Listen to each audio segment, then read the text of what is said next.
Si Hiyu ay patuloy pa ring nagngingit-ngit tungkol sa nangyari sa kantina.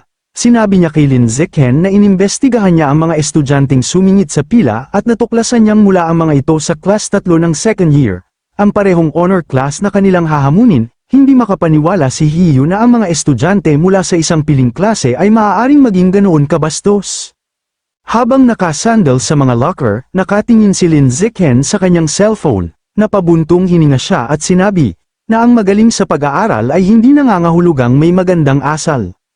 Biglang nag-iba ang ekspresyon niya nang makita ang isang news alert, isa na namang mayamang tagapagmana ang nawawala, ang ikalima na nitong mga nakaraang araw, walang hinihinging ransom ang mga dumukot. Naalala ni Lin Zichen ang utos ng Rat God Cult na hulihin ang mga maharlika.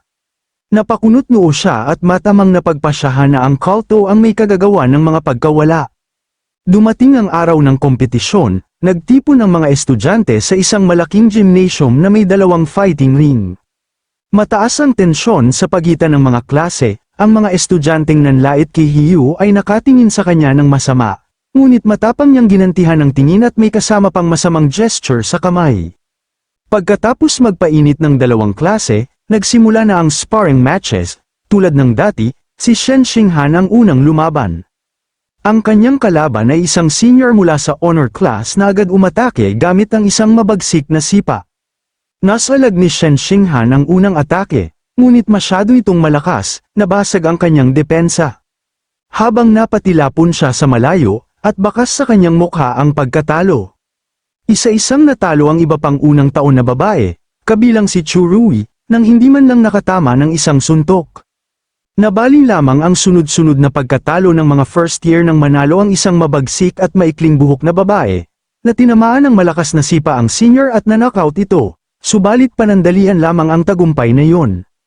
Ang sumunod na kalaban, isang babaeng may mahabang pulang buhok, ay agad na control ang laban. Napakalakas nito, siyam na first year ang kanyang tinalo sa loob lamang ng 10 minuto, kabilang ang 3 lalaki. Ngayon, 4 na lang ang natitirang mandirigma ng first year, Lin Zichen, Wang Shujia, Lugang, at Hiyu. Napakadilim ng sitwasyon dahil ang second year honor class ay 5 pa lang ang talo. Lahat babae, at 36 na lalaki nila ay hindi pa lumalaban. Si Yao Yuanfeng, guro ng unang taon, ay napakuyom ng kamao, alam niyang halos imposibleng manalo. Sa kakapusan ng opsyon, sinabi niya kay Hiyu na siya na ang susunod, tinanong kung kaya niyang patumbahin ang 6 pang babaeng kalaban. Buo ang loob ni Hiyu at nagyabang na madali lang yun, lalo na't mas maganda raw ang mga susunod niyang kalaban na babaeng senior. Totoo sa kanyang sinabi, madaling natalo ni Hiyu ang 6 na babaeng kalaban at itinapon lahat palabas ng ring. Ngunit matapos iyon, ang unang lalaking senior mula sa second year ang pumasok sa ring. Nagpakita ito ng nakakatakot na postura, at sinabi kay Hiyu, handa ka na bang mamatay? Tumugon si Hiyu na bastos ang kanyang kalaban, nakilala niyang ito ang nangbuli sa kantina. Inisip ni Hiyu na madali lang itong talunin at pagkakataon niya itong maghiganti.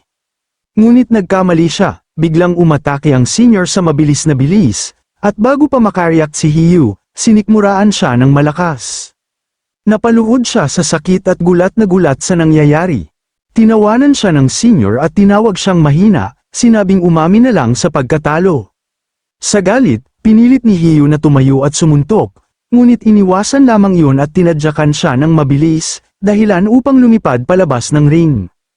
Habang nakahandusay sa lupa, napagtanto ni Hiyu na ang lakas ng kanyang kalaban ay malayo sa inaakala niyang pinakamababa, sinumpa niya ang sarili sa pagiging kampante. Matapos talunin si Hiyu, tumalikod ang senior at tinanong si Lin Zichen na nakatayo sa tabi ng ring, kung gusto pa nitong makialam. Tinanggap ni Lin Zichen ang hamon at eleganteng tumalon sa ring, tahimik niyang inisip na matagal na niyang hinihintay ang pagkakataong ito. Sumigaw ang kanyang mga kaklase, ng Brother Chen, durugin niya ang kanyang kalaban at ipaghiganti niya si Hiyu. Nagsimula ang laban, umatake si Chi Wei ng mabilis, ay umatake agad ng mataas na sipa. Ngunit kalma lamang si Lin Zichen, sinangga niya ang sipa gamit ang isang kamay, pagkatapos ay hinawakan ang ulo ng kalaban at ibinagsak ang ulo nito sa sahig ng buong lakas. Nawala ng malay si Chi Wei, at tinadyakan ni Lin Zichen ang katawan nito palabas ng ring. Napatulala ang mga estudyante ng second year, Isa sa kanila ang nagsabing si Chi Wei ay isa sa 5 pinakamalakas sa kanilang klase. Ngunit tinalo agad ng walang kahirap-hirap, hindi nila maunawaan kung paano naging ganito kalakas ang isang junior. Habang nanunood, napag-isip ni Yao Yuanfeng na itinatago ni Lin Zichen ang malaking bahagi ng kanyang tunay na lakas. Sina Lugang at Wang Shujia ay parehong natigilan, nagtataka kung tao pa ba talaga si Lin Zichen. Humarap si Lin Zichen sa natitirang mga kalaban ng second year at malamig na tinanong, sino ang susunod, nang inag ang kanilang mga mukha sa takot. Makaraan ng 30 minuto, natapos ang laban, lahat ng 29 na natitirang estudyante ng second year ay nakahandusay, talunan. Habang nakatayo sa ibabaw ng huling kalaban, tiningnan ni Lin Zichen ang kanyang system notification, nakalagay doon na ang kabuuang bilang ng kanyang natalo ay 119 sa 1,000, napatingin siya rito at napailing sa bahagyang pagkadismaya. Nang mapagtanto niyang napakabagal ng kanyang pagunlad, napaisip siya na sa bawat sesyon ng sparring sa klase, palagi siyang huling lumalaban, napagtanto niyang hindi na maaari ang ganitong kabagalan, at ipinasya na ang kanyang lakas ay lagpas na sa antas ng isang ordinaryong estudyante sa high school. Dahil dito, naisip niyang wala ng dahilan para sumunod sa mga patakaran ng paaralan, siya mismo ang gagawa ng sariling mga alituntunin. Pagsapit ng Lunes, isang malakas na sigaw ng pagkagulat ang narinig mula sa opisina ng punong guro. Sa loob, nakatitig ang punong guro ng Shanghai High School kay Lin Zichen nang may matinding pagkabigla, habang tinatanong kung totoo bang gusto nitong magkaroon ng personal na hamon na may gantimpala, kumpiyansang kinumpirma ni Lin Zichen ang kanyang kahilingan, at buong tapang na sinabi na nais niyang hamanin ang buong paaralan. Sa kanyang opisina, napahawak naman sa noo ang punong guro ng Shanghai High, halatang litong-lito. Tinanong niya si Lin Zichen kung seryoso ba ito sa paghamon sa buong kawan ng estudyante, bilang isang first year pa lamang. Tumango si Lin Zichen at sinabing seryoso siya, sabay anyaya sa punong guro na pumunta sa gym upang patunayan ang kanyang lakas. Pagdating nila sa bakanteng gym, nakatayo ang punong guro na nakahalukip-kip ang mga braso, at nagtanong kung bakit siya dinala roon sa ganoong oras. Hinubad ni Lin Zichen ang kanyang school jacket, ipinakita ang matipuno niyang pangangatawan, at buong kumpiyansang sinabi na naroon siya upang ipakita ang kanyang tunay na kapangyarihan. Sandaling namula ang punong guro, maling naintindihan ang kanyang ibig sabihin at tinangkang pigilan siya. Ngunit lumapit si Lin Zichen sa isang napakabigat na barbell at hinawakan ito. Sa pagkagulat ng punong guro, madali niyang binuhat ang 700 kilogram na barbell gamit lamang ang isang kamay. Napatulala ang punong guro, hindi makapaniwala sa nasasaksihan. Noon niya tuluyang naunawaan kung ano ang ibig sabihin ni Lin Zichen, na ipapakita niya ang kanyang lakas. Napagtanto niyang nalampasan na ng lakas ni Lin Zichen ang dating pinakamalakas na estudyante ng paaralan, si Wu Tiancheng, noong unang taon nito. Lubos na kumbinsido, binigyan niya ng thumbs up si Lin Zichen at pumayag sa kahilingan nito, nangakong maghahanda ng isang espesyal na kaganapan kung saan hahamunin ni Lin Zichen ang buong paaralan. Ngumiti si Lin Zichen at nagpaalala na dapat may mga gantimpala, sapagkat kung walang premyo, walang estudyanteng tatanggap ng hamon. Ipinahayag niya ang kanyang matalinong plano para sa mga premyo, 2 uri ng gantimpala, isa para sa mga lalahok, upang hikayatin silang sumubok, at isa namang malaking cumulative prize pool na lalaki habang dumarami ang hamon, sino mang makatalo sa kanya ang makakakuha ng buong pabuya, ngunit kung walang makatalo sa loob ng itinakdang oras, kanya ito. Naaliw ang punong guro at ngumiti, sabay sang-ayon sa plano.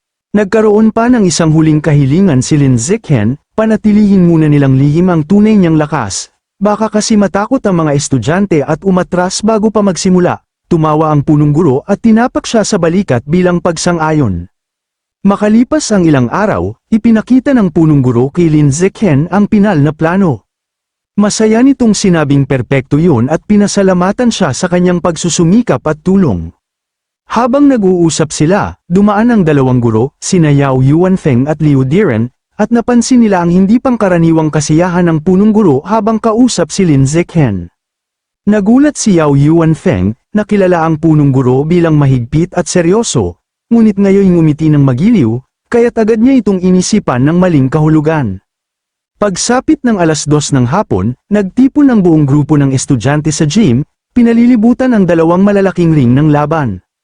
Nakatayo roon sina Lin Zichen at ang punong guro. Kinuha ng punong guro ang mikropono at sinimula ng anunsyo, ipinakilala niya si Lin Zichen, binanggit ang mga kamakailang tagumpay nito, at ipinaliwanag ang mga patakaran at gantimpala ng personal nitong hamon laban sa buong paaralan. Nag-alingaungaw ang mga bulungan at sigawan sa buong gym, puno ng pagkagulat at panunuya. Marami ang nagsabing na baliw na raw ang punong guro, na-offend ang mga estudyante sa tapang at kayabangan ng isang first year.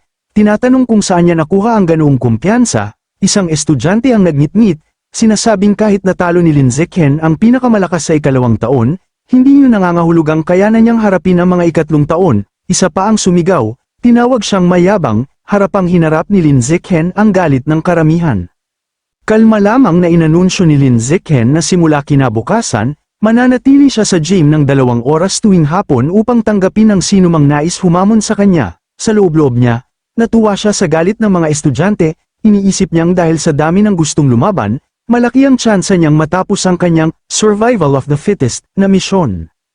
Pagkatapos nito, lumipat ang tagpo sa isang abalang lansangan sa lungsod sa gabi.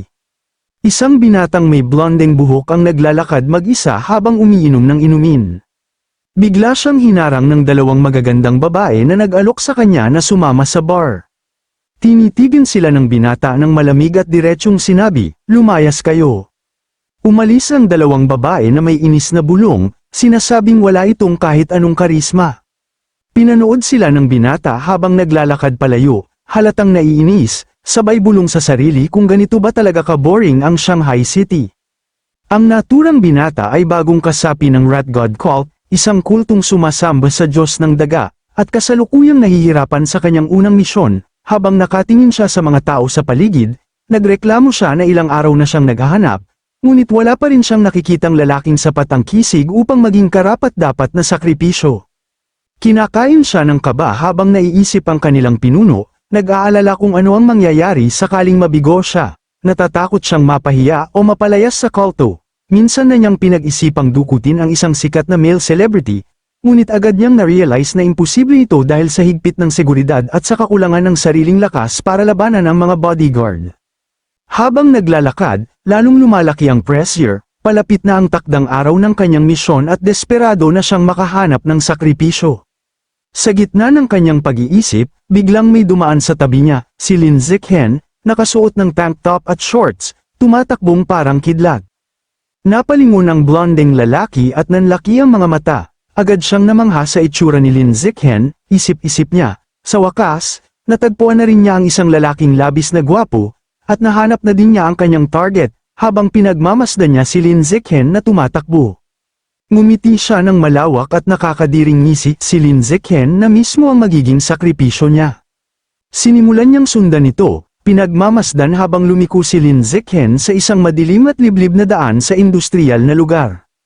Nakita niyang walang ibang tao roon, kaya't nagdilim ang kanyang mga mata at ngumisi ng may kabangisan, alam niyang ito na ang perpektong pagkakataon upang umatake. Ipinakawalan niya ang kanyang kapangyarihan at nagsimulang magbago ang anyo, ang kanyang katawan ay umunat, at naging isang nakakatakot na halimaw na may malaking bunganga na puno ng matutulis na ngipin at mahahaba na dila, ngunit bago pa siya makalapit kay Lin Zichen, biglang may tumilapo na ladrilyo mula sa kung saan at malakas na tumama sa kanyang ulo, kasabay ng malagim na tunog ng pagdugo at pagbasag ng laman.